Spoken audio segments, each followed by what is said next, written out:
Not classes in session. I have been getting a lot of people saying that they don't have a large enough printer to print the cap template. Well, guess what? I have the same small printer you have, and as you can tell, I'm printing the template just fine. Hello. My name is Nikki, and I'm about to show you how to print any size image using a smaller printer. So how I use to print my large images using my small Epson 2803 is through Adobe Acrobat Reader, which is the free version. So I downloaded Acrobat Reader app on my laptop. This technique will not work on your smartphone that I know of. Once you have downloaded Acrobat Reader, it will ask if you want to use Acrobat Reader to open your PDF files. I select no because I like opening my PDF files via Chrome. Now let's go to Canva and download the cap template, which is originally supposed to be printed on 11 by 17 inch paper by going to download, select PDF print, select the page you want to print, and be sure to flatten your PDF and then press download.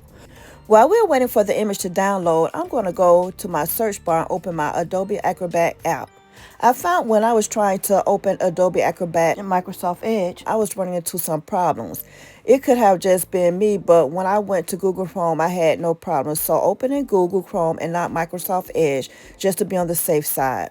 Okay, so now let's go up to the top left-hand corner and bring Buddy in by going to Menu, Open, and Download, where the file was downloaded to. Once we have brought Buddy in, I am going to make the board smaller so that we can see the full view image of Buddy. So now let's get ready to print Buddy out by going to the top right hand corner and selecting the printer symbol, and then select the printer you are using. Once you select your printer, you will see that the program is automatically going to tile your images for you. Make sure your tile settings are at 100%, and as you can tell, the paper size that I have selected is 8.5 by 11, which is the widest I can print using this Epson 2803 printer. Now there you have it. You have just learned how to print your images using the tile method. Now all we have to do is print and tape our images together. Prior to printing your images, it is going to show you how many tile pages you are going to be using. So we are going to need 4 tile pages, so make sure that you have the right amount of paper in your printer because that's how many pages it's going to print at one time. Once your images have finished printing, let's get ready to cut and tape them together. While cutting, make sure you leave some of the white edges because we will cut them later. If you're not sure what I mean about the white edges, well, it's the area on the paper that was not printed on, like right here on this image. This will be considered your white edge. Yes, you are going to need that, and I'm going to show you how to use that later on. Once you have completed cutting all 4 pages, let's put them together as if putting together a puzzle, because basically that's all it is.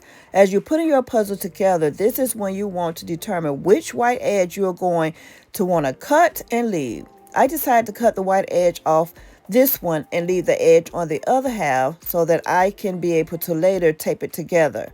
Prior to taping, I am going to get the other section ready by determining which edge I am going to cut and leave on. So now I am going to cut the white edge from the top of the bottom piece because I am going to connect them on the white edge to the top piece. So we're going to flip our image and tape the back one with the edge as if taping it to the table. Be careful when you lift it up not to tear the paper and connect your other half. Flip your top image over and do the same thing by applying your tape to the back. Flip it over and connect your cut edge pieces. Once you have completed getting the size tape, you want to flip it back over and tape the bottom so you can attach the bottom half to the top. Be sure to smooth it out and cut any visible tape sticking from the sides of the finished product. Now look, your first tile print is finished.